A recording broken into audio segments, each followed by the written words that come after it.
Welcome back, everyone, to episode 3 of the Shop Stool Podcast for season 6.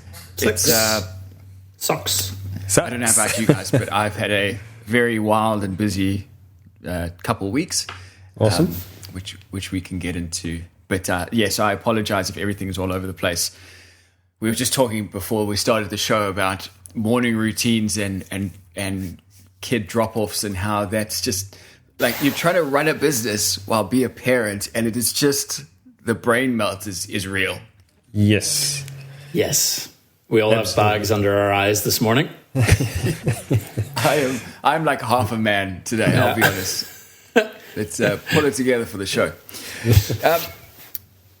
So we thought we'd start with that high chair story that I teased towards the end of last episode. Yep. What's up? And I don't even think I've told you guys about this. So about a year ago, I made a high chair for my boy, just out of pine. And when we went to move to Tassie, I sold it to someone. That person contacted me a few months ago and said, "Hey, I really like the chair. We've got another kid. Could you make us another one?" So I said, "Yeah, of course, that's fine." We did some back and forth on the price, and it was a little bit too much for her. So she said, "Is there anything you can do to bring the price down?" Well. I realized and as a side, I do want to get your opinions on this, but I had material left over from the reptile enclosure, so that's paid for. So I said, "Well, look, we can use that material." So that brought the cost down dramatically. Right. Instead of using pine, I'm now using Vic Ash. So it's also a better material. So I was able to upsell it to her as well and say, we've brought the price down and you're getting a better material. I made the high chair. I made it a slightly different design with a slightly different, thinner, more delicate style. In particular, the seats of it were a bit thinner. Right. Than with the pine. So I think they were down to about 12 mil. Now, to give you an idea of this high chair, there's 2 side pieces which bolt together and squeeze a seat and a footrest, which can be adjusted. It's quite a common design. If you I think I've seen the design. Yeah, it's pretty common. And the original one, I just copied it off that. So I was essentially just following that. I then handed it over. She loved it. Everything was great. And I get a phone call a week later. My mum has sat on it and it's broken the seat. Well, no shit. So it was amazing. My first thought went to, yeah, that's right. I've got liability insurance. I'm sorted. I checked with her and her mum was okay. So there was no issue. She wasn't angry. If anything, she was a bit shitty with the mum for sitting on the chair. Right. But I personally was a bit conflicted because on one hand, this chair, in my mind, was clearly not designed for adults. This is a 12 mil piece of material. It's clearly not designed for adults. But then on the other hand, I didn't mention that to her. And the previous chair that I told her could have taken the weight of an adult because it was a bit more chunky.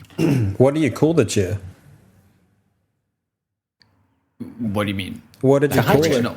What did you call it to the client? A high chair or a kid's chair? Yeah. So I mean, it's all in the name, right?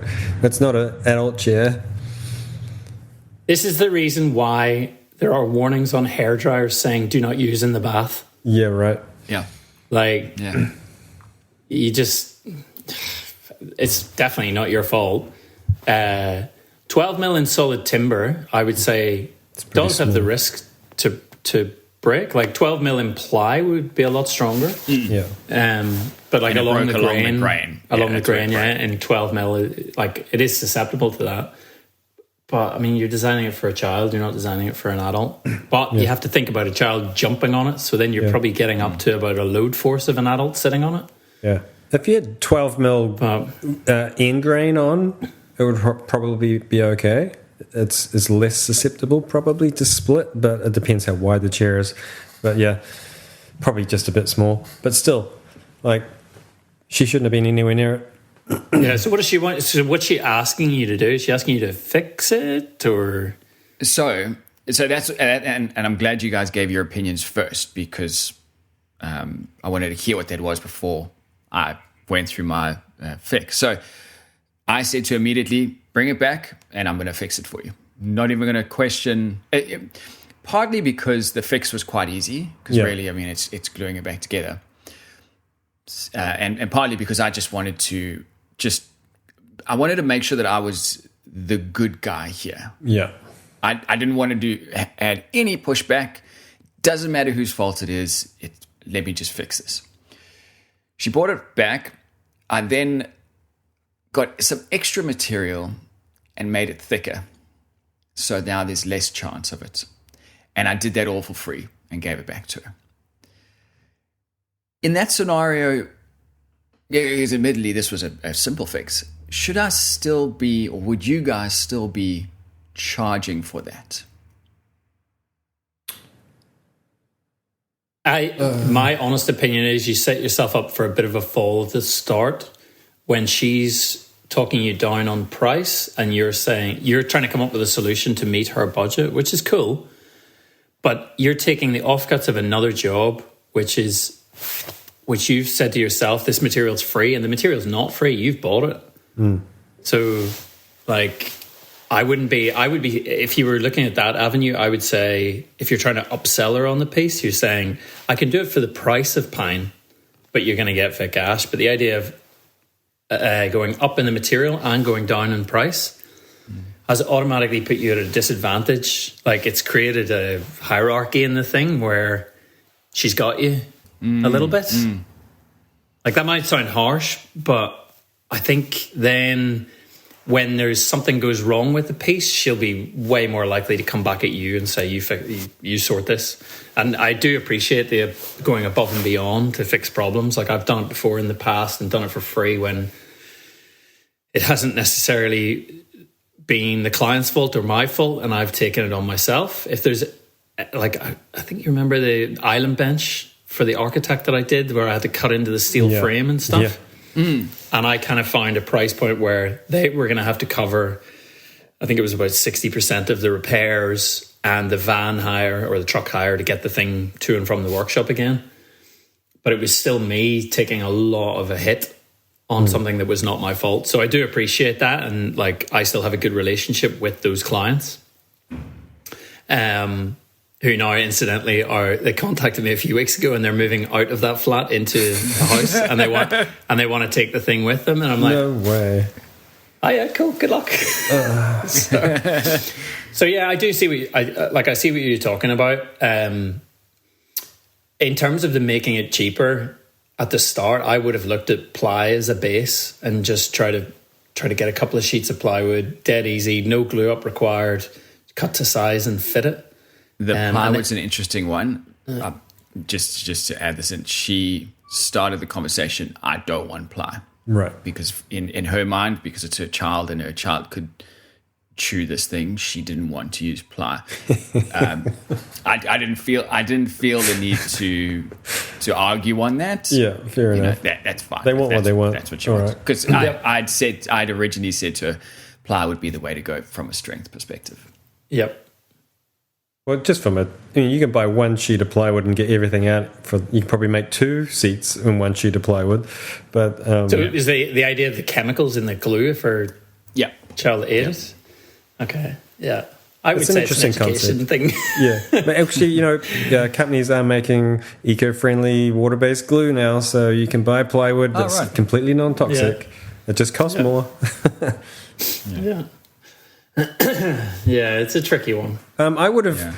My initial reaction was absolutely charge to fix it, because you didn't do anything wrong, and also just so they know that you don't just do stuff for free. You're not just the cool man who's just going to come and fix problems for them. Because I have had a couple of early clients who used me as a kind of, while you're here, I've also got this doors jamming, and can you put something? I just need this split system hung on the wall. You can do that, can you? Like, you're a handyman. Now you've got the tools. You can do it right while you're here because you're here. And it's like, it's not really my wheelhouse. I can't do that. So what I would have said is there's a minimum kind of service fee required. Like it's going to take me at least an hour to do something to fix this up. So it's going to cost you at least whatever, $50, just so they know that don't just do shit for free. There's a bit of time there. You had to spend 10 minutes gluing it together, bit of a sand, bit of a. It turned into at least an hour. Right. Yeah, by laminating the extra. And the thing, like and whatever. So, like Joey's saying, if you set off the relationship with that sort of hierarchy thing, say in a year's time when the kid has dropped porridge all over it and the thing needs refinished, she is most likely going to call you and go, hey, the finish on this isn't looking great. What can we do about that? And I would say the intention is for her to get that done for free. Yep. Yeah. I actually had a client do a similar thing to me with this kind of a wall-hung low bookcase thing, and they had all this. They'd left a vase that was leaking on it, and they're trying to sell the house, and there's a big black mark where the water was under the vase, and they were like, "Oh, look, can you? What is the product? Can you maybe you should just come and do it if you've got a little bit left in the can or something." And I was just like. I just said, sorry, I can't help, but here's a link to how to use oxalic acid. Here's a video. Go for your life. Because that's not or this is my hourly rate.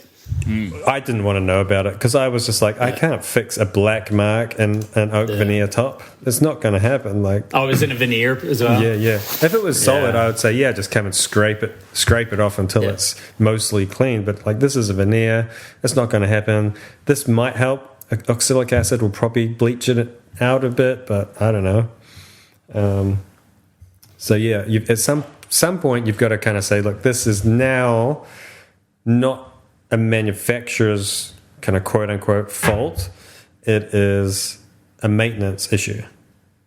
Yeah, and you've used the hairdryer in the bath. I can't help. Because I had a while ago, I made these. I don't know if you guys remember on my Instagram. I made these gigantic sliding doors, outside doors. They kind of slid off to enclose about a deck area, so it was quite a nice little spot. It turns out that they always have them shut, so they never open. They might as well just have a full-on built-on screen. But anyway, I had the problems with one of the doors. I had to replace one of the panels. Some water had got in and it buckled, and I replaced the panel. And had to go back a few times to paint that panel. And then the owner came out and was like, "Oh, you're just painting that panel?" And I was like, yeah, this is the one that needed the work. All the other ones had bird shit, grime, and shit from the storm blowing dirt and grime, and a little bit of green mold had started growing on some of them. And he's like, "Oh, you're not going to paint all of them?" And I was like, "Well, no, that's maintenance. It's been like 8 months since I did it. I'm fixing this one. It's going to look brand new. It's going to look a little bit different to the other ones. But, if you want those clean, the hose is there and there's a scrubbing brush." I hope you didn't say that. Essentially, I did because I was like, that's how if you want to clean it, soapy water, brush, hose. Like, that's your job as a homeowner. You've got to maintain your house. And it's not my job to keep coming back every time you think it's dirty to put another coat of paint on it. And you have to nip that behavior. You got to nip it in the bud to say this is not how it's going to work, because people will take the piss. That's probably a good time to mention this client has been lovely. I'm sure. They're always lovely. Always the ones that push that little bit further are the nicest. She offered to pay for the repair. Mm-hmm. She said, "What do I owe you?" I said nothing. So she's been totally cool from that perspective. In terms of the, what went wrong with it, she assumed blame on her mum's behalf. So there was certainly no me fighting her. So just in case her or anyone I know that listens to this podcast, absolutely not dragging her name, and she's been fantastic about it. But I can imagine that going forward, there might be one or two arseholes that come along. There will definitely be assholes. Yeah. So I posted this whole experience online just to get other people's opinion. And I had a range of different opinions on what people think was the problem, who was at fault, etc. And someone made a comment along the lines of, because you weren't explicit on the weight, the weight rating, that puts you can't assume. No. Because it's a kid's chair that it can't take an adult. And what if there's a really big kid? Well, yeah, I tested with my daughter. She's not particularly big, but still, yeah, I would. But I would I agree. I kind of agree with that sentiment, in that typically you might see something like that, even if it's from the cheapest whatever store you go to. It's probably at minimum got a little triangle sticker with like 12 kilos, little dumbbell or something like that's. And so that is a good idea, maybe in future, perhaps. That's why they manufacture these things, but put a dumbbell on it and see if it breaks, and then say, okay, static load is breaking at 20 kilos, so that's it. But not even that. Even if I just said to the client, "This is made for kids," I am telling you, so we're on the same page. I don't know. The difference of a verbal thing versus something that's actually written.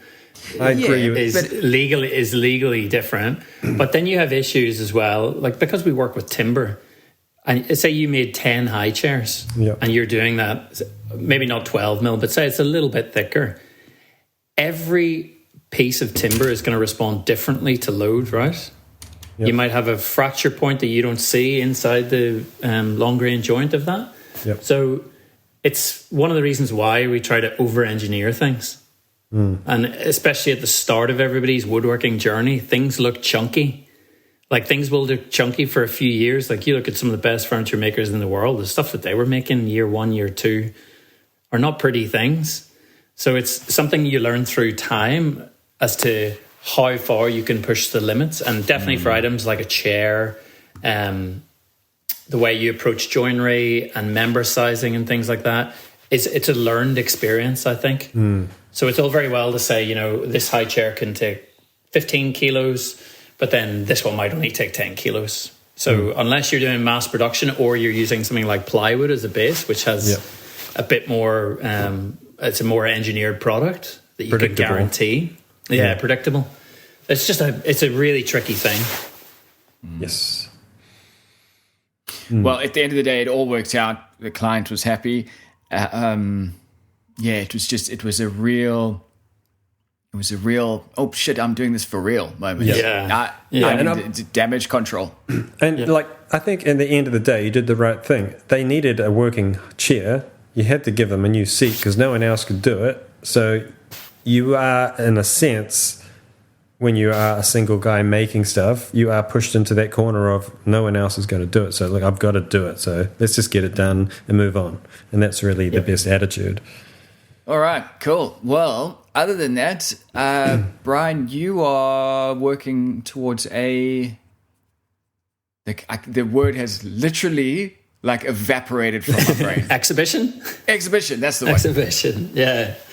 So I've got the Ballarat Craft Lab coming up in a little over a week. So it opens Friday the 19th? Friday the 17th of May. So yeah, I've got next Friday. Wow. Next Friday. Next Friday's bump in, and then it opens to the public on Saturday.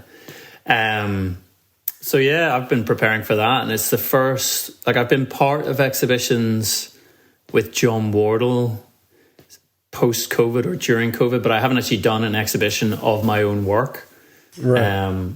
So it's been a challenge, as we went through, with kids and stuff, and trying to balance daily life with work, with setting up my temporary workshop, with planning my new workshop, and sort of starting to get the engineering drawings for that, as to preparing for this exhibition on top of it. But I'm good. I'm feeling a good place with it. So I got all my marketing material done. So a whole load of, I was going to do business cards. I went back to A6 postcards just to get a bit more image space on them. And really good recommendation. I got my business cards printed through an American company called Moo. MOO. Yes, I think I've used in 2016. And I got nice ones, and they were kind of laminated with a core in them. And they'd spent 6 years in my workshop in Marmordown being cooked and then frozen, and they delaminated. And I contacted the company about it in like 2020 or something and said, listen, a few of these cards have started to delaminate. No questions asked. They're like, here's a code for the total value of the cards. Just put it towards whatever you want. And I was like, oh, amazing. And then during lockdown, of course, I didn't do it because I was doing nothing else. But it just sat there and expired. And I was like, shit, I should really see. I'll just chance my luck and see if they'll honour the code. I contacted them straight away. Here's the full value of the credit. Order something else. In terms of customer service, these guys are, I mean, I'd love to be using an Australian company for it. But Jesus, these guys have just been incredible. And the print quality is really good. So the cards arrived this week. They allow you to do multiple backgrounds as well, which is a really cool thing. So I've just got one side of the card, which is my information, a bit about the business, contact details, and the other side, like I think I went for 11 or 12 different product photos. I did that. I think I used them, and I put like the same thing, and I had like, I don't know, 6 or 7 different cards in one batch, and it's just amazing that you just get like potluck out of the box of cards, and it's so cool having different stuff. Yeah, and then at an exhibition, people can flick through and find one that they like and take away. Yep. Again, it's just that thing that I've always promoted, is to have some kind of physical reminder of yourself for people, whether it's a postcard, a business card, a folio, but just something that's not just digital, or a photograph gets taken of your piece and then that's it disappears. Just to have something that they can take home. How are you dealing with actually having something to showcase? Because I've got a couple of pieces of my work, but they're all, they've been around the house and they're a bit dinged up and stuff, and I couldn't put them on display. Like, so what are you going to do? Called, there's the hose, Joey, with a little bit of soap. So I kind of, in my old workshop, I'd always kept a few stock pieces, and it was kind of helpful that I was in such a small house that they didn't end up in the house. They just ended up in the workshop with blankets on top of them. Nice. Yep. So I have probably 4 or 5 pieces. It's a small space, so I've had to, like, my wife was laughing at me because I was modelling it all up in CAD and like, because I've got all the model files of the pieces, so like I might as well drop it in and check clearances and how everything works in terms of height.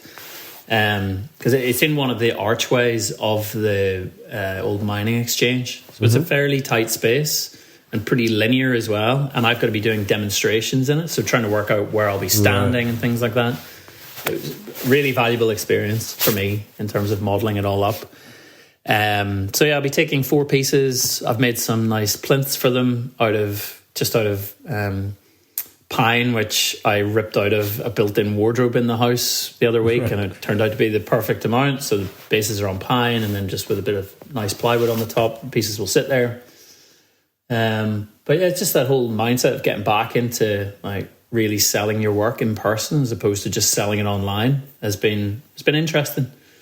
I've gone through, updated a lot of my website, changed a lot of the descriptions, taken off references to Melbourne, replaced them with Ballarat, which has been cool. Like, I wouldn't say I've been putting it off, but it's like, oh fuck, it finally feels real now. I've actually done it. Yep. Done a few logo and branding changes. The chisel has finally come off my logo after 12 years of my wife pressuring me to remove it. Really? It's just, it's gone. I'm going to Instagram now. Oh, don't check Instagram. I haven't done Instagram yet. Go to the website. I'm going to get Lonnie onto you. Just go to the website. The exhibition, is it just you, or is it other people? I think there's 15 or 16, something like that. Yeah, okay, right. But yeah, I'm the only furniture maker. Yeah, that's right. You mentioned all the other crafts that are there. Yeah. Yeah. And then on top of that, I've been asked to present at a thing called Pecha, which is like an architecture event, architecture and design thing.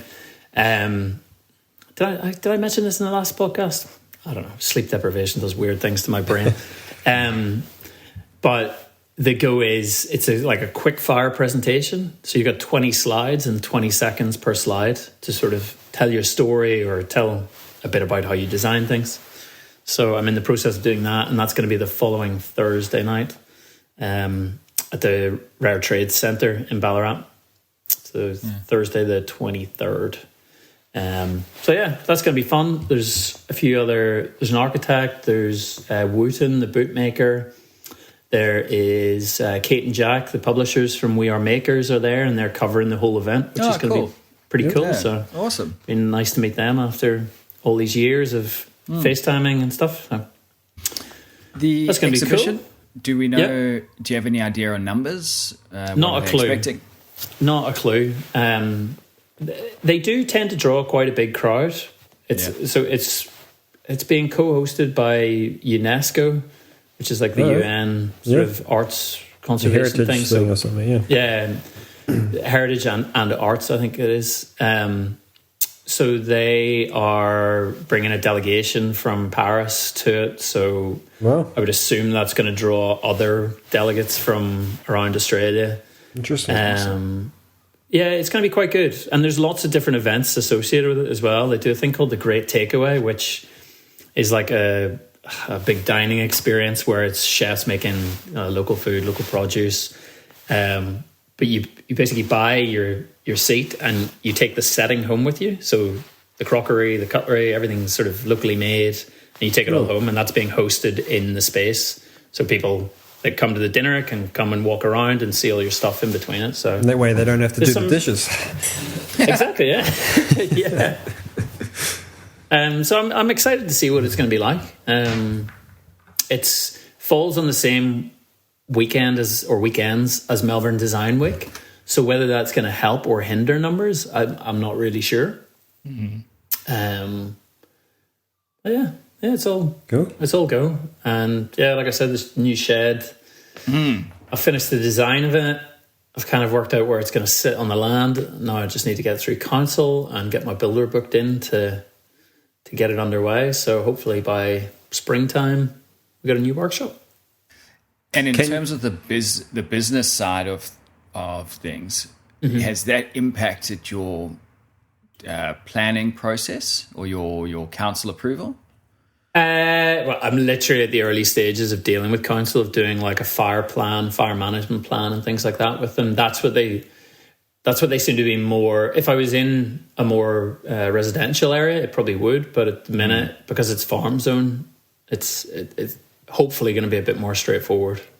Oh, so you don't have to do like instead of a residential approval, you're doing like commercial. It's not necessarily as... Yeah, it's a lot different. So it doesn't go out to advertising unless it's within, I think, 100 meters of a neighbor, within 50 meters of a road, of a main road and things like that. So I'm not triggering any of those things. So it's literally just getting council to sign it off rather than neighbors. But yeah, I've locked in 150 square meters is where I've kind of settled on, which is going to be good. So up from 120 in Maribyrnong. And it's a deeper plan as well. So I was just like 5.6 meters or something wide in Maribyrnong, so quite long and skinny. It's going to be 8 by, let me see what my maths are like, 8 by 18.75 or something like that. Something like that, yeah. I'll give it about 150. Yeah. Yeah, it's good size. Why did you choose to go so rectangular and not square? Oh, I guess you don't use this space. You don't really have the choice because a lot of the shed kits are based on a predetermined width, either 7 or 8 meters. Yeah. And yeah, I still like the idea of having a linear-ish space. So I may even subdivide the space. I don't know what you've done in yours, Joey, but I was thinking about having a machine room to one side, a roller door in the middle, and then having my benches on the other side, and actually putting a wall in? Some kind, either a wall or like a half wall, and have some of the, the butchers kind of butcher's clear curtains things. That's essentially what I've got. Like, I think my workshop is 12 meters wide. And oh, wow, yeah, really wide. And essentially, I've got a wall running down about 3.6 meters in, and that wall goes all the way down. And part of that walled off space is my office, and then most of the rest of it is my spray paint area. Yep. And then the other open area of the workshop is all the machines, but my machines are blocked off from my benches by a half wall. Yep. So it goes up to the ceiling, but it's only comes across the machine room by a couple, like 2.4 meters or something.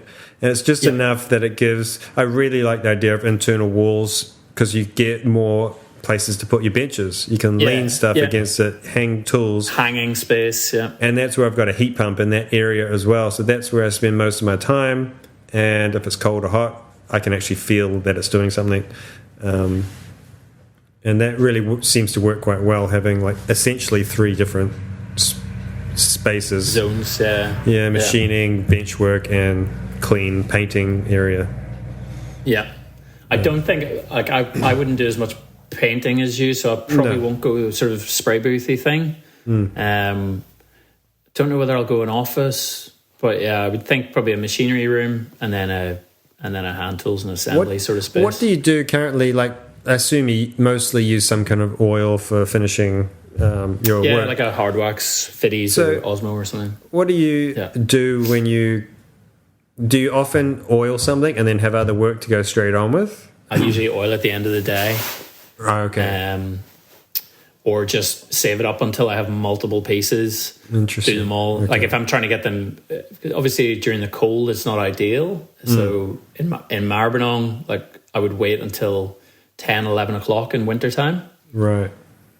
Oil a whole load of stuff up, and then, it's kind of cured by 3 o'clock, 4 o'clock. That's not going to pick up any dust nibs, and then do other stuff in the interim.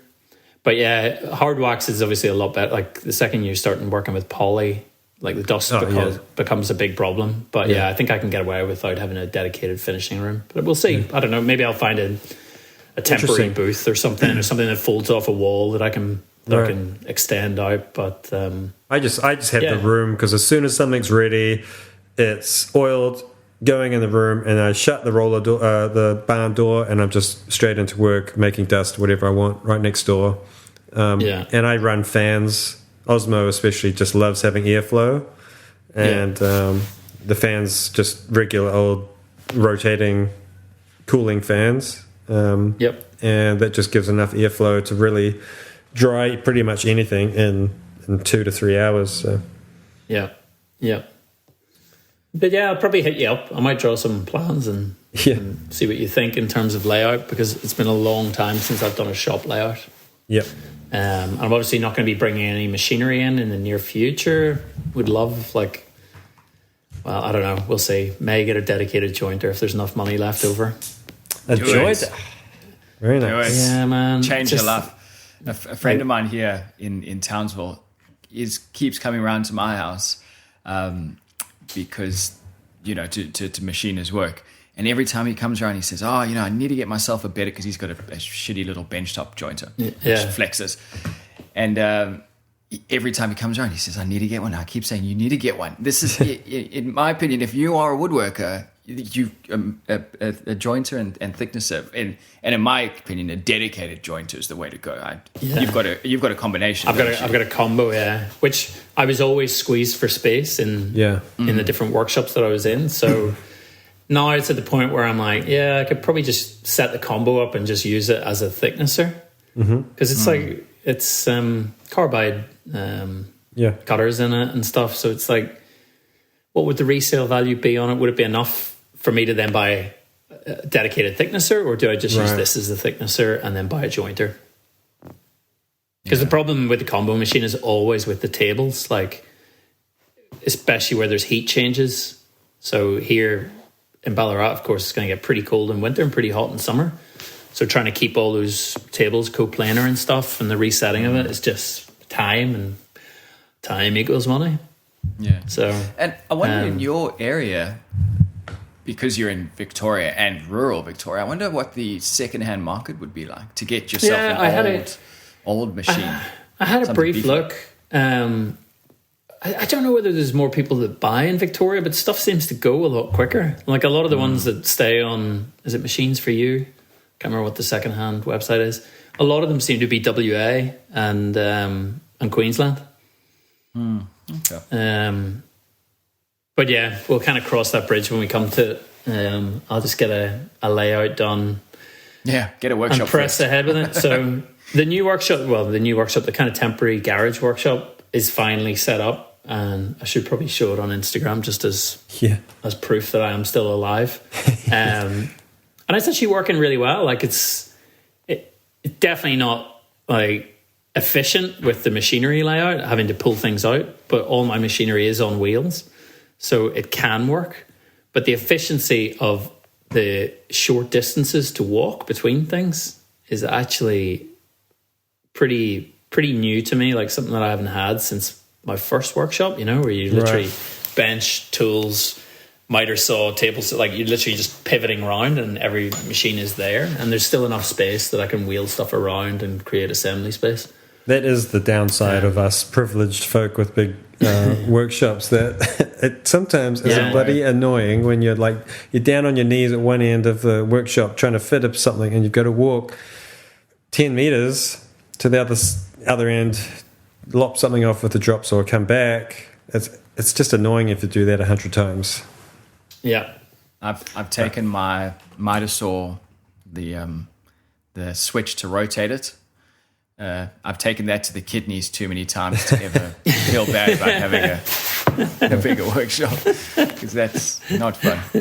Right, Robin, you wanted to talk about some pricing, maybe? Yeah. I just had a couple of questions around quoting that I wanted to run by you guys. The first, and this sort of ties into the high chair topic, as well as the reptile enclosure. So anyone who follows me on socials will know that I've recently delivered this reptile enclosure. It was definitely a 2-man, possibly even a 3-man lift. So it was huge. Put on the back of my trailer, drove it across town. When I originally quoted for this, the delivery conversation never came up. Right.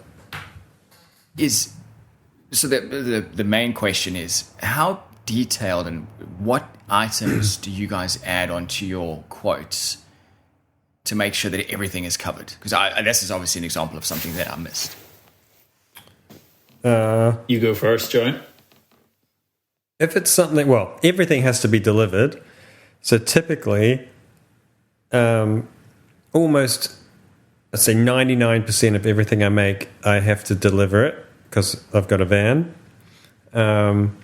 And typically on my price, I say this thing is going to cost you $5,000 delivered in this area, because often I don't know exactly where someone lives until they accept the quote. And it's happened to me a couple of times. In fact, the job I'm working on, where I suddenly realized I don't know where this person lives, and I've included delivery because I say in the Auckland area, but actually this current client is in Wellington, so 9 hours drive away. But they were happy to cover the cost of me to drive down and deliver it. I just said to them, "Oh, look, it's going to cost you like $1,200 for me to drive this there and back." And they were like, "All right, so fine." So it's not a line item. Delivery no, is not a line I just item. say it's just included, because they don't need to know how much you've allowed. You could say delivery is $500. And they say, okay, and you're like, fine, I just made like $400. So if you want to do it that way. So I typically don't tell people how much is allowed for, just say that it is going to be delivered. Yeah, okay. But it's written into the quote. Yeah, I just say after the price. It's like, the table is going to cost you $5,000 plus tax, delivered in this general area. If it's outside the area, then we need to talk about other things. I'll generally ask them where they are as like a pretty early point in the conversation, and I would know a rough ballpark.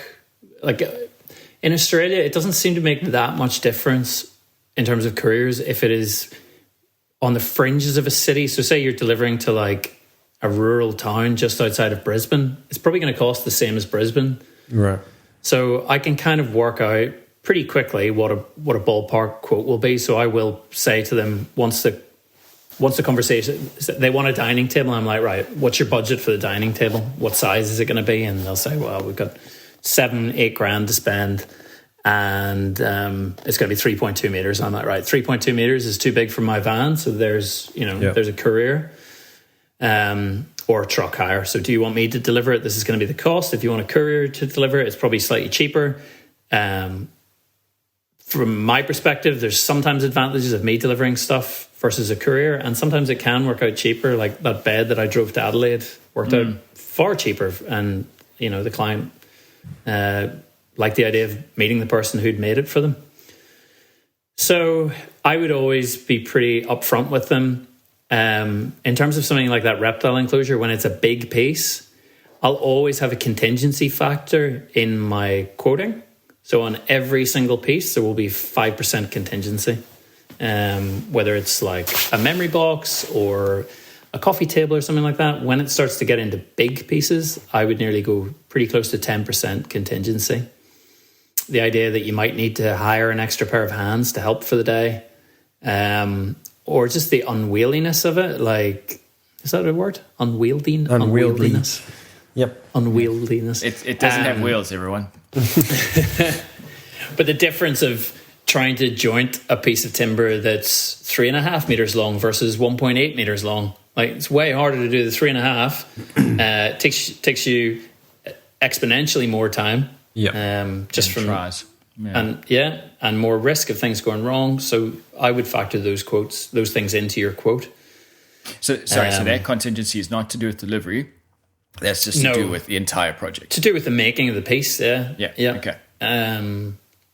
But yeah, the delivery side of things, I would always give them a ballpark. And, it might be, it's going to cost somewhere in the region of $400 to $600. So that at least they know that, like, you're not trying to rip them off, but that it could be anywhere within that range. I'm now, like, by moving regional and reducing my overheads to effectively just, once I've built the shed, my overheads are my bills. Power, that's about it. And power and stuff.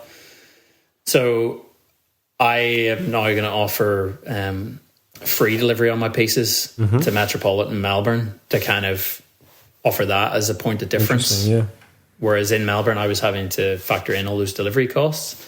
And then it will be a matter of me getting really organized with my time so that any drives to Melbourne are going down with furniture and coming back with timber or coming back with hardware and things like that.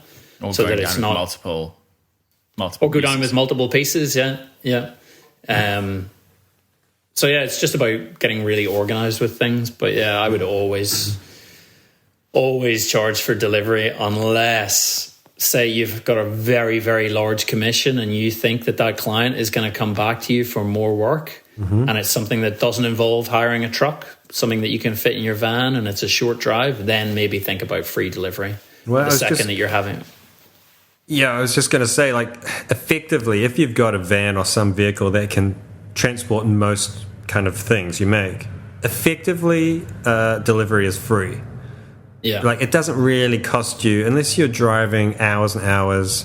If you've got to go across town and spend 45 minutes of your day dropping something off and coming back, you just got paid to make the piece, and an extra 45 minutes is really nothing. And so you can include in, like, I used to include in maybe $50 gas money for me to get across town and back. Like, that's about it, because they're still paying me for the piece. It's just part of the job.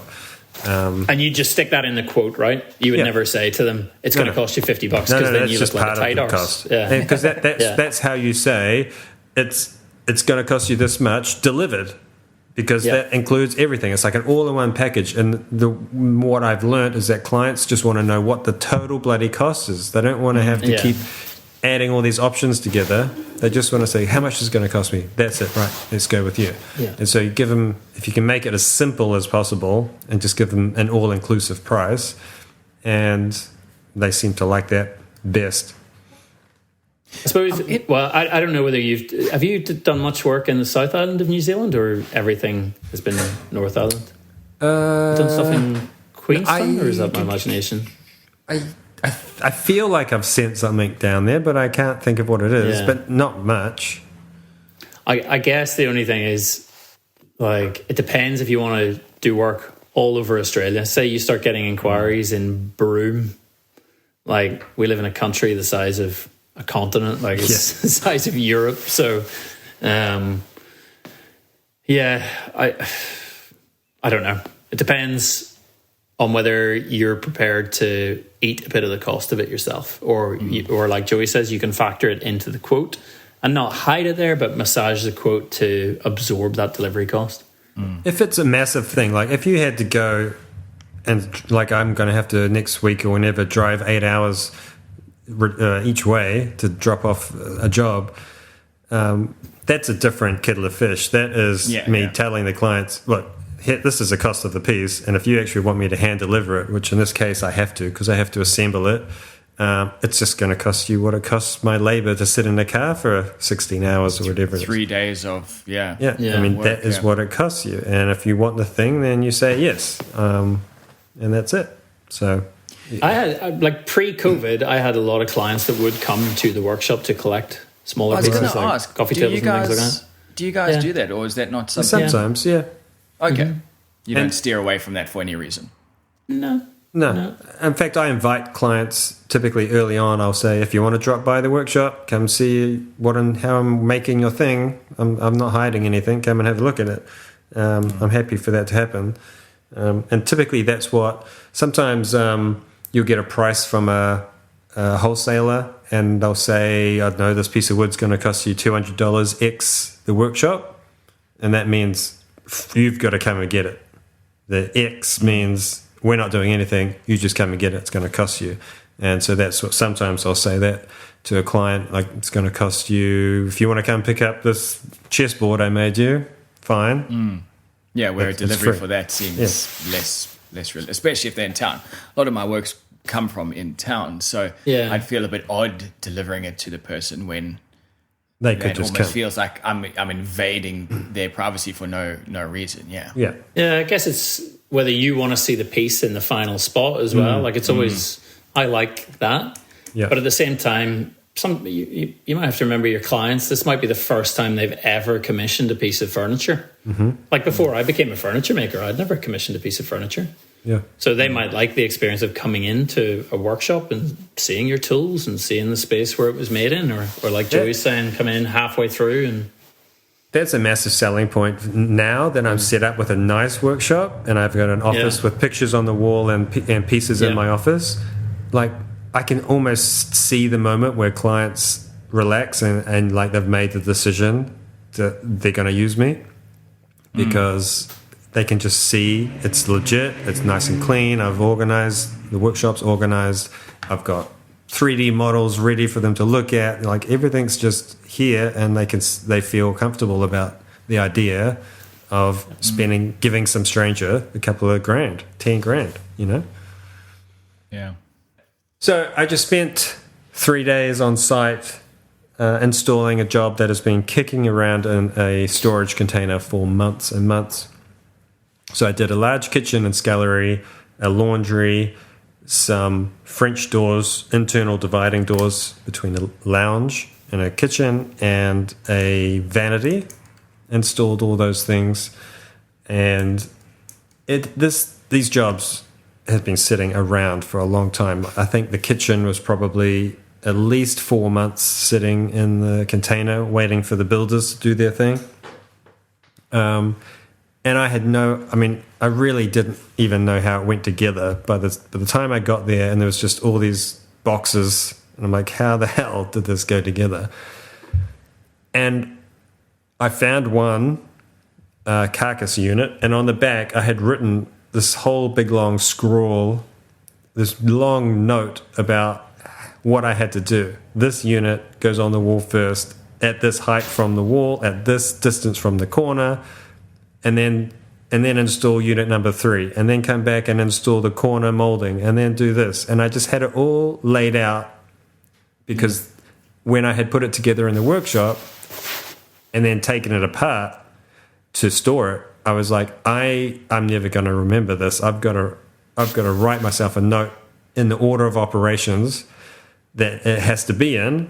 And the kitchen just went together in, 5 hours. I had my dad helping me, who's like 74 now, and we were able to put this kitchen together so quick, just because I had all these notes, and every carcass was labeled with where it's meant to go and how far away from the wall it's meant to be, and it just went together piece of piss. And it's a great tip. And I hadn't really done such extensive notes to myself before, but it really saved the day. So tip to anybody, if you're going to have a delay in your job being installed, like if it's some kind of built-in unit, or even if it's just a complex thing and you need to know which piece goes where first, you just write big long notes on the back of it or on a piece of paper, stick it to it, and it just saves the day when you're not fighting or trying to find a measurement where you knew it in the workshop but now you don't know it. It's just written on the unit. It's great. It's like the not Guy Ritchie. It's like the Christopher Nolan film, Memento, right? Where he's got all the tattoos. Right. Yeah, that's right. Yeah. Because you do forget stuff, and like even if it's not an install job like that, and it's trying to remake a piece that you might have made 3, 5, 7 years ago or something like that. Yeah. To have one note about how you did a particularly difficult thing could save you hours. Because I've had that where it's one thing to have a jig if you've got like, say, a chair, and someone comes to you after 6 months and says, "Oh, can you make me a chair?" And you pull out your jig and you're like, "What is this even for?" Like, How do I use this? I know it's for the chair, but like, so my jigs have got notes all over them. Like this side goes onto the fence, and the fence is set to this measurement, and then blah blah blah. And step 1, step 2, that's a great shout. Just having an order of operations for all those kind of repetitive things that you don't do often, it just saves the day. Yeah, cool. That's a great bit of value to add to the episode before we head off. We're going to do your last question. You're going to leave us on that cliffhanger. Oh, okay.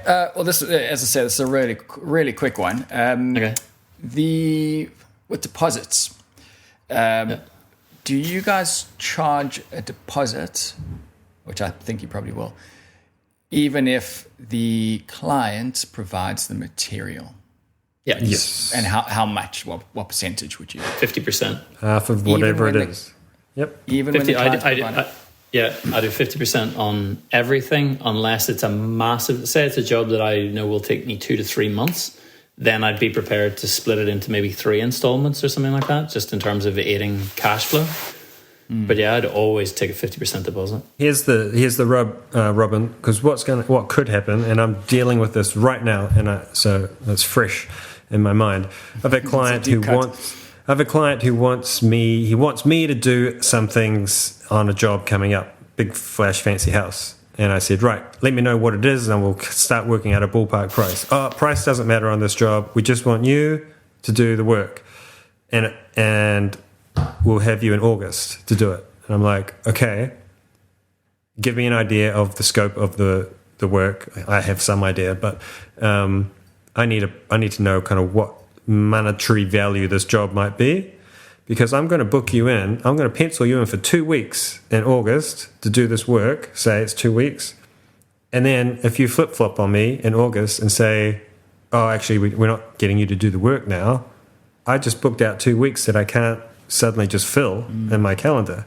So I need you to commit to giving me some money as a placeholder. Even if you're not providing me materials, and even if I don't know the whole scope of the job, you need to pay for me to book in my time in the calendar, and that's my money. If you decide then that you don't want me to do it in August, well, I've got your money, and that's a cost to you. You've been paid something, yeah. I'm not giving that money back, because that's what a deposit is. I've got a friend of mine, so it's more than just a client. He's a good acquaintance who wants an 8-seater dining table top made out of timber that's been in his family for 1,000 years. He's dropped the timber off with me I've quoted him the price for the work, but I've said, don't worry about. Well, I actually haven't said that specifically, but I was going to say, don't worry about the deposit because. No, you need cash flow too. You can't wait until the end and then 6 months later, then you get paid. It's like, no, you need some money up front as some cash flow because it's all labor, right? But this is it's under $1,000. Take the money. I mean, it's a business. That's what it is.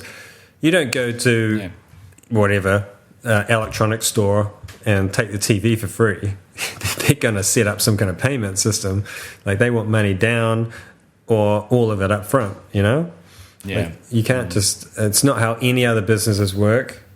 I would never commit to a job and have a 100% final payment. It's just asking for trouble. And even more so with friends, I'm like, business, hardcore professional business. There's no like leniency because that's when shit can just go sideways with people you're on a friendly terms with, Yeah, fair enough.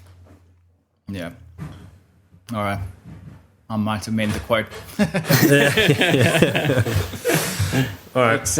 It's a funny thing. Like, sometimes I feel like it's, if I don't know you, yes, give me the money. But if I know you, then and this is something that I'll need to grow. This will be part of my growth. Mm-hmm. I feel bad saying, give me money, because that's not a normal thing, I think, for an average person, unless you're a business owner. Yeah, I guess so. It's just one of those things. You've got to kind of have your own set of policies, even if you don't write them down. It's just, my policy is I don't do anything, and this is money in the bank. I don't buy materials, and this is money in the bank, because I'm not going to be liable for someone else kicking tires. Yeah, you're not a charity. Yeah, exactly. Cool. All right. Good show, everyone. All right. Yeah. Thanks again to everyone for the donations and things that we've received on the show and for all the positive reviews. Yes. I had a random look on the podcast charts, and I think we were the 6th highest podcast in Finland for